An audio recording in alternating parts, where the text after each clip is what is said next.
టీటీడీలో అన్యమతస్థులు పాగా వేయటం ఇప్పుడు రాజకీయ దుమారం రేపుతుంది. హిందూ ధార్మిక క్షేత్రాల్లో అన్యమతస్థులు పాగా వేయడం ఏంటని పలువురు నేతలు మండిపడుతున్నారు. ఇటీవల కేంద్ర మంత్రి బండి సంజయ్ తిరుమల క్షేత్రం సందర్శించి తిరుమలలో 1000కి పైగా అన్యమతస్థులున్నారని కుండబద్దలు కొట్టారు. వారందరినీ తొలగించాలని డిమాండ్ చేస్తారు. అటు టీటీడీ పాలక మండలి సభ్యులు భానుప్రకాష్ రెడ్డి సైతం టీటీడీలో అన్యమతస్థులకు స్థానం లేదని, వారందరినీ తొలగించాల్సిందని పట్టుబట్టారు. తాజాగా బీజేపీ రాష్ట్ర అధికార ప్రతినిధి శ్రీనివాస్ సైతం అన్యమతస్థులపై తీవ్రంగా స్పందించారు.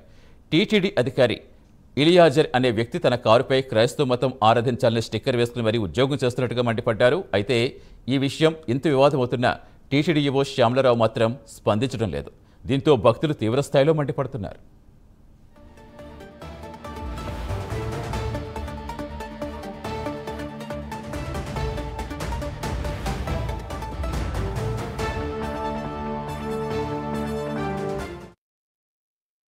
దేశం సత్రంగా మారింది, తెలుగు రాష్ట్రాలు సత్రంగా మారింది. వాళ్ళకి ఆధార్ కార్డు ఇస్తాము, పాస్పోర్ట్లు ఇస్తాము, వాళ్ళకు రేషన్ కార్డు ఇస్తాము, వాళ్ళకి డబుల్ బెడ్రూమ్లు ఇస్తాము, వాళ్ళకి పెన్షన్ ఇస్తాము. ఇతర మతస్థులకు టీటీడీలో ఉద్యోగాలు ఇస్తాము. ఇది పద్ధతి కాదు. దీన్ని పూర్తి స్థాయిలో ప్రతి హిందూ కూడా దీన్ని వ్యతిరేకిస్తాడు. దీన్ని వెంటనే నిర్మూలించాల్సిన బాధ్యత పాలకవర్గం మీద ఉంది.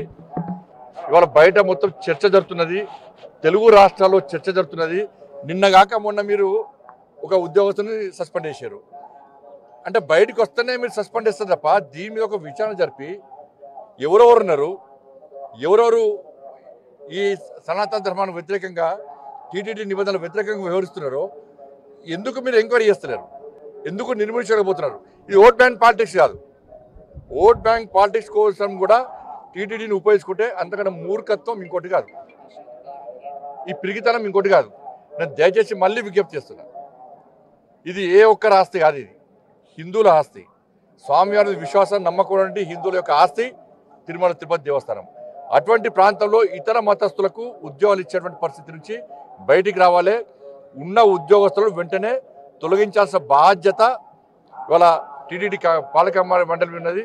నిన్న మతము రెచ్చగొట్టడం కాదు, వాస్తవం. వెంకటేశ్వర స్వామి దగ్గర జీతం తీసుకుంటూ, వెంకటేశ్వర స్వామి ఉప్పు తింటూ, స్వామివారి హారతి తీసుకోరు, స్వామివారి ప్రసాదం తీసుకొని కొందరు టీటీడీ ఉద్యోగస్తులు పేర్లేమో రాముడు ఉంటుంది, కృష్ణుడు ఉంటుంది, ప్రార్థించేదేమో యేసుని ప్రార్థించే వాళ్ళు దయచేసి టీటీడీ సంస్థలో పనిచేయాల్సిన అవసరం లేదు. నిన్ననే ఒక ఏఈఓని రాజశేఖర్ బాబుని సస్పెండ్ చేయడం జరిగింది. ఖచ్చితంగా భవిష్యత్తులో ప్రతి ఇంటిని విజిలెన్స్ వారు తనిఖీ చేసి హిందూ దేవుళ్ళ చిత్రపటాలు కాకుండా అన్యమతానికి సంబంధించిన ఏదైనా చిత్రపటాలు ఉంటే వెంటనే వారందరినీ ఉద్యోగం నుంచి తొలగించే దిశగా ఒక నిర్ణయం తీసుకునే దిశగా రాబో ధర్మకర్తల మండలిలో మేము నిర్ణయం తీసుకోబోతున్నాం. ఇది మంచిది కాదు. ఆ దేవుడి మీద ప్రేమ ఉంటే ఆ దేవుడి దగ్గర ఉండండి, మా దేవుడి దగ్గరికి రావద్దండి, మన దేవుడు వెంకటేశ్వర స్వామి దగ్గరికి రావద్దండి. ఇది చాలా ఖచ్చితంగా చెప్తున్నాం. బై నేమ్ హిందూ ఉంది, ప్రాక్టీసింగ్ క్రిస్టియానిటీ ఉంది చాలా మందిలో.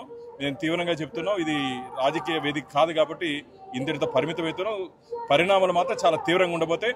దయచేసి ఉద్యోగస్తులు అలాంటి వాళ్ళు ఉంటే వెంటనే మీరన్నా స్వచ్ఛందంగా వెళ్ళిపోండి, లేకపోతే మేము ఐడెంటిఫై చేస్తే అందరినీ రాబో రోజులు ఇంటికి పంపించే గడియలు దగ్గరలోనే ఉన్నాయి. టీటీడీకి చెందిన కళ్యాణ మండపాన్ని ఇన్స్పెక్షన్ చేసేటువంటి క్రమంలో అక్కడికి వెళ్ళిన సందర్భంగా ఆయన ప్రయాణించినటువంటి వాహనం,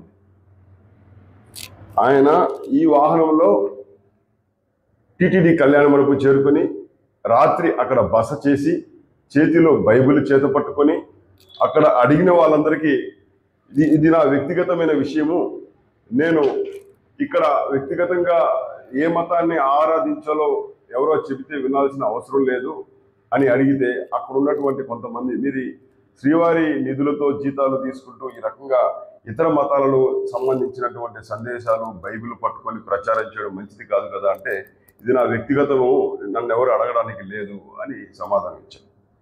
మరి ఈ రకంగా తిరుమల శ్రీవారి నిధులతో జీతాలు తీసుకుంటూ విశ్వాసం ప్రకటించకుండా హిందూ ధర్మానికి ఇక్కడున్న ఆచార వ్యవహారాలకి వ్యతిరేకంగా వ్యవహరిస్తున్నటువంటి ఇలాంటి వాళ్ళు ఏం చేయాలి?